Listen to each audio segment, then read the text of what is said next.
હવામાન વિભાગે રાજ્યમાં આગામી 7 દિવસ માટે ભારે વરસાદની આગાહી કરી છે, જેમાં 4 જિલ્લામાં ભારેથી અતિભારે વરસાદનું રેડ એલર્ટ આપવામાં આવ્યું છે.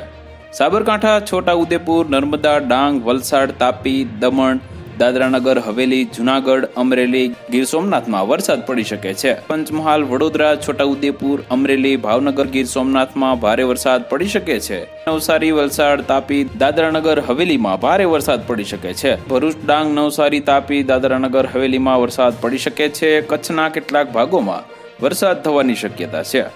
જામનગરમાં ભારે વરસાદ થઈ શકે છે. પોરબંદર અને દ્વારકામાં ભારે વરસાદ આવી શકે છે. ઉત્તર સૌરાષ્ટ્ર, રાજકોટ, સુરેન્દ્રનગર, હળવદ, ધાંગધ્રામાં વરસાદ આવી શકે છે. બોટાદ અને ભાવનગરમાં સારો વરસાદ થવાની શક્યતા છે.